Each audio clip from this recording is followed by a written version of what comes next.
tout est à créer dans une ville comme ça. Il n'y avait pas, bien sûr, de conseil municipal.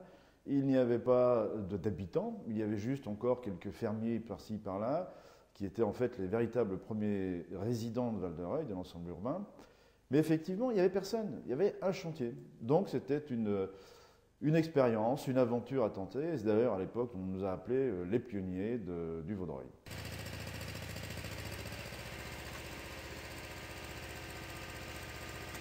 Comme nous étions extrêmement intéressés, mon épouse et moi-même, nous sommes arrivés dans les tout premiers habitants, rue du Pas des Heures. La première cage d'escalier livrée, les peintures étaient encore fraîches, la dalle piétonne n'était pas terminée. D'ailleurs, il fallait faire tout un gymkhana pour aménager, pour monter les meubles, tout simplement. Et nous avons été, dans la semaine qui a suivi, une dizaine de familles, dans les mêmes conditions, dans cette cage d'escalier. Donc nous avons vraiment débarqué dans un chantier qui n'était pas encore terminé. Et on sentait bien que nous étions dans un chantier parce que tous les jours, il y avait des travailleurs un peu partout, des grues, des engins de chantier. Et puis les peintures de l'escalier n'étaient pas terminées. En se frottant sur les murs, on se mettait de la peinture sur nos affaires. Enfin bref, c'était vraiment l'époque Far West pionnière.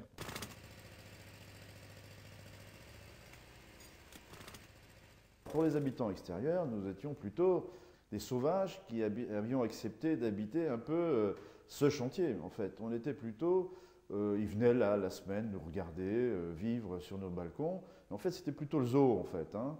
C'était des émigrés qui étaient arrivés là dans la ville nouvelle, et on venait les voir, comment des gens pouvaient-ils s'implanter comme ça, dans un chantier immense, parce que c'est vrai qu'on bouffait de la poussière, quand il ne pleuvait pas d'ailleurs. Mais on a eu cette chance aussi qu'il faisait un très très beau temps quand on emménageait. Et en fait, les gens se demandaient comment on pouvait vivre là-dedans. Bien, ben, ma foi, on s'est installé, on a vite créé des amitiés parce qu'on avait tous ces mêmes problèmes. Hein. Et puis on s'est vite installé, on est allé voir les gens là-bas, bon, puis après ils nous ont reconnus comme étant des premiers habitants, puis c'est tout, quoi. Ça s'est passé comme ça.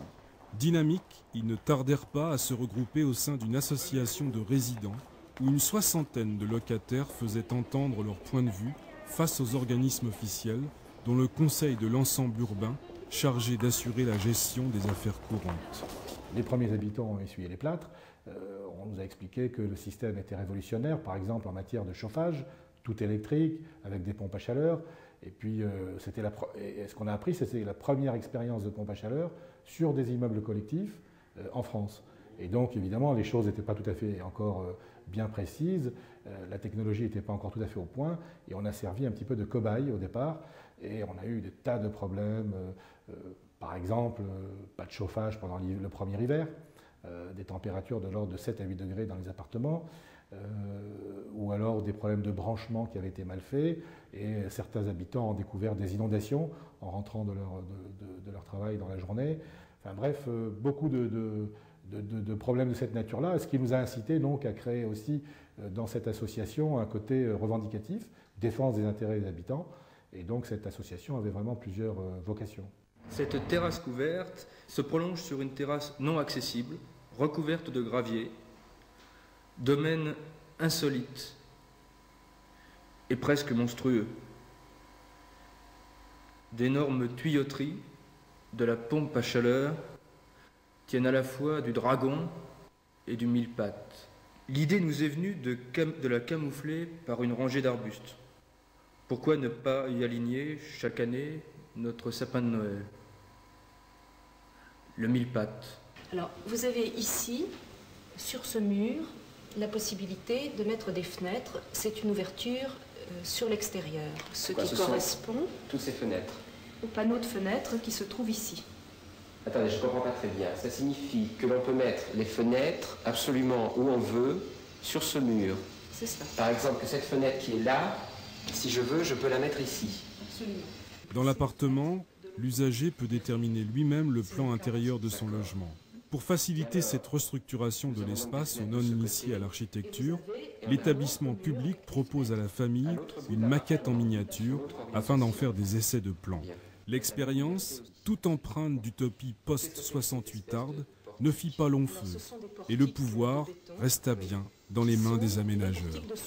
Non, on ne peut pas dire qu'il y a eu un dialogue entre les aménageurs d'un côté, qui avaient pensé la ville nouvelle même, je dirais, avant d'être à Léry. Il y avait une mission d'études qui était installée déjà à Rouen avant d'être installée sur le site.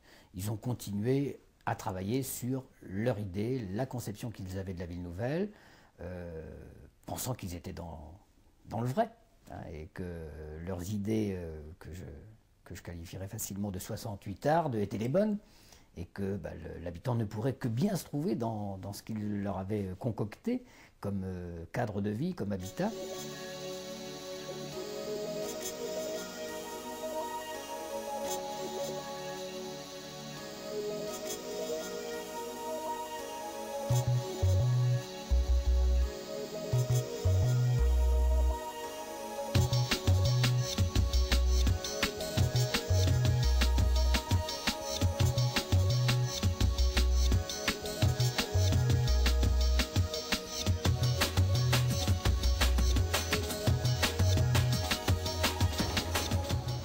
Qu'à un cas, les immeubles sortent de terre.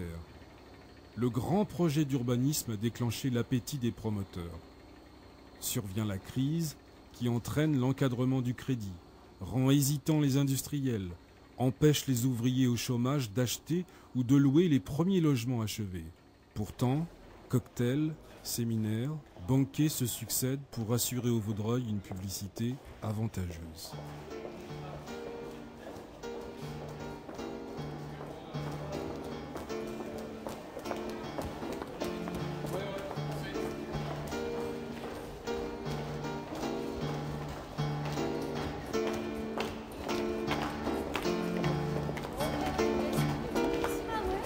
Samedi après-midi, il y a une grande virée en forêt de bord, hein, avec quelques personnes qui videront parce qu'on se paume en forêt de bord, hein, avec un tracteur et une remorque, et tout le monde va chercher du bois.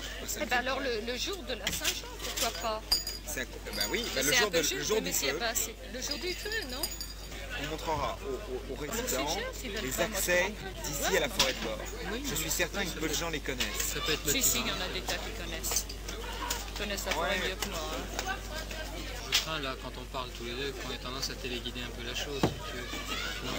Non mais il faut suggérer de toute façon. Il faut téléguider un petit peu. On peut pas. Ouais, on peut pas faire autrement. Bon, mais il y a un groupe aujourd'hui qui a pris contact et qui a dit, bon, c'est un habitant justement. Il dit, mais nous aussi, on a un groupe de folklorique, on n'a pas été contacté. J'ai dit, mais il y a eu des réunions, il fallait venir. Une de ces flammes encore, c'est vrai. Ah, puis il y a des... parce que je vais être plus... Ah oui, c'est son espèce de truc fait d'artifice, fait de Bengale, c'est génial son truc. Il le gardait pour la fin, ça, c'est dans le LCR depuis ce matin. Venez vous asseoir avec nous, madame, là. Et puis après... Les Écossais nous proposent de faire une grande farandole. Ah ben d'accord, très bien. Bon, mais alors on ne refait pas de danse. Non. Parce que nous sommes en train d'installer notre... Et alors, très bien. Bon ben c'est très bien, une farandole avec les deux.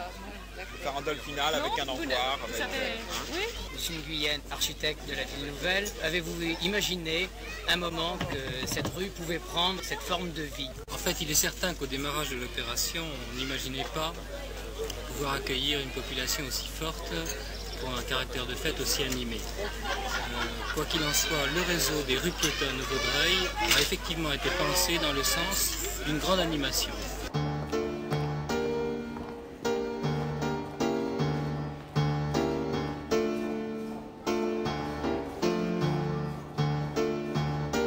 Voici M.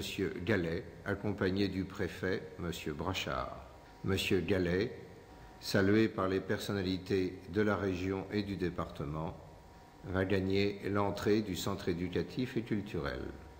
Auprès de lui, M.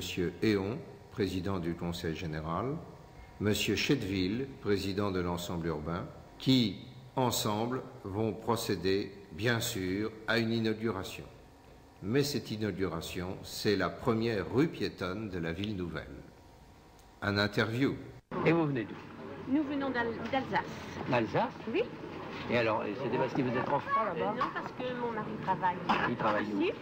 Il travaille où? Il était travailler ici pour la maison.